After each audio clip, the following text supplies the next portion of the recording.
This is your last chance. After this, there is no turning back. You take the blue pill, the story ends. You wake up in your bed and believe whatever you want to believe. You take the red pill, you stay in Wonderland, and I show you how deep the rabbit hole goes. You can't make it up. You know, you can't make this shit up. I swear I live in a fucking The Truman Show. And I swear I live in a show called The Tate Show.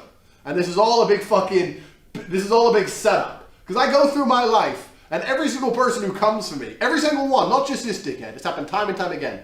A little man did it, this guy. Every time someone comes for me, if I'm just patient, sooner or not, the universe shows what they really are. And they're always losers. None of them are legit. I am ironclad legit. And never has anyone legit ever come after me. Ever.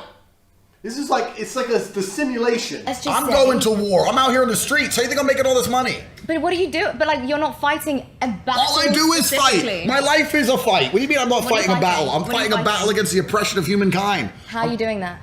How am I doing that? I'm the only person who didn't cowered out at the beginning of this imaginary scamdemic. I'm out here literally resisting the enslavement of man. What do you think I'm trying to make all this money for? More cars? No. I'm making money specifically so that I am, to a degree at least, ungovernable. But that's on an individual level. And I take care of my people. Which people? My people. So this is what I mean. It's not like I'm out here doing nothing. I'm out here on the streets. I gotta go to Miami. I gotta see you. Gotta get this done. From here, I gotta go to Dubai, make some more money. I'm running around the world. I'm doing very, very important things. And if I had a female, if I did, because of course I don't, because I'm a man of God, blah, blah, blah. If I had a female, she would have to be very understanding of the fact that I am a man on a mission with a purpose. And you know, there are some missions she'll be allowed to come with me on, and some missions she can't come. It's not safe for females out here. Take my card. Fine. So I bought it, yeah. So what's the reaction been like so far?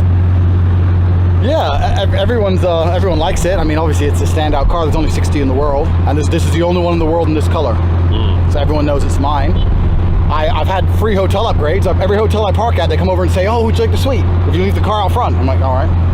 So that's cool. Listen, I've been in high-level negotiations. I know the game. So let's say you're meeting with a billionaire and you want to talk business. He's going to talk really slowly. He's going to be like, well, our company. And what he's doing is he's controlling the pace. It's like a fight. If you control the pace of the fight, you never get tired. You only get tired if your opponent makes you work more than you want to work. So it's controlling the pace of negotiation. But you can translate this into the world. I say this to people all the time. You know, don't be walking around through life being humble. Where has that gotten anyone? You need to rock up in the place like I'm the baddest motherfucker. You just walk up, I'm number one.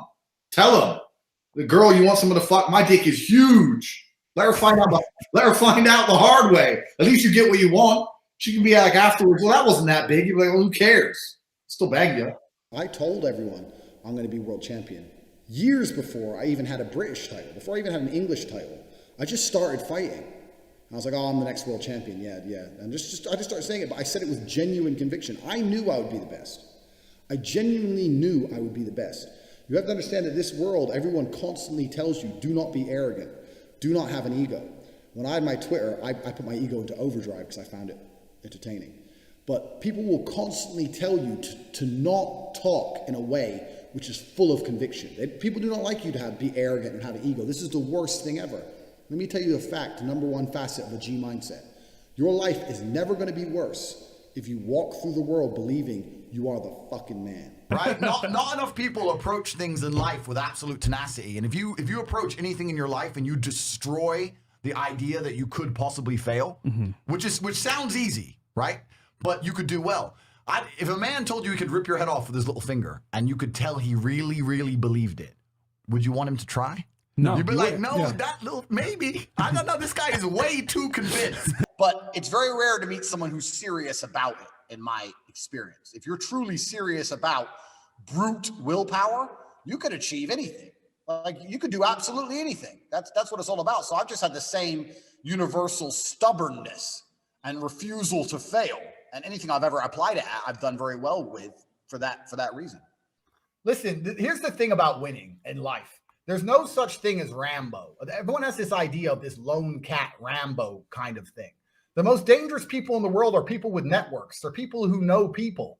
And there's people with liquid wealth. Listen, I'm part of networks and groups. I'm part of organizations where I can drop a $20,000 prize and say, this Twitter tag, 20 grand with ideas and information that's going to destroy his life.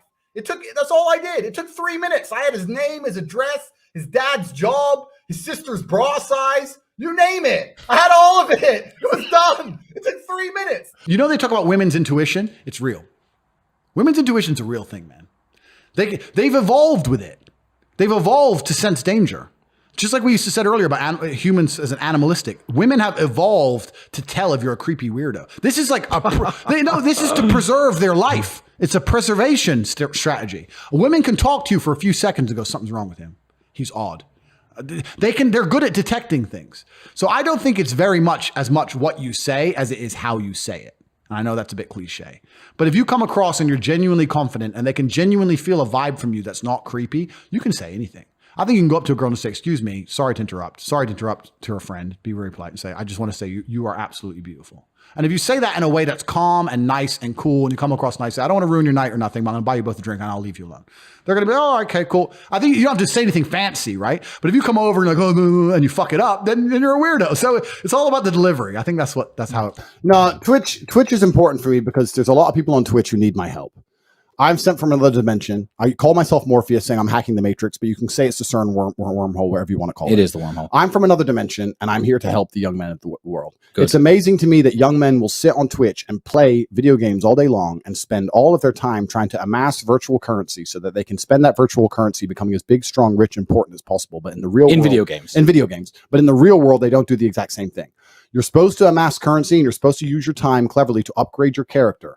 IRL. Life is a video game. You don't need the games in and of themselves.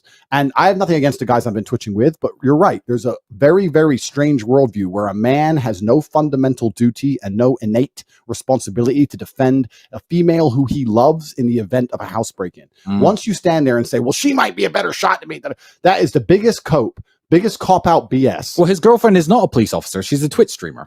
His girlfriend is not an army super soldier. She's a Twitch streamer. I Googled who his girlfriend was. Correct. And so why was he saying this? And that's the point. So it's actually a very dangerous worldview where men have no duty and no responsibility, because the only thing that keeps the only thing that keeps the world functioning is when men have duty and responsibility to doing the hard things they're not supposed to do because they are men in and of itself. That's the reason it's women and children first on the lifeboat. The problem with the world today is that not enough men feel this duty.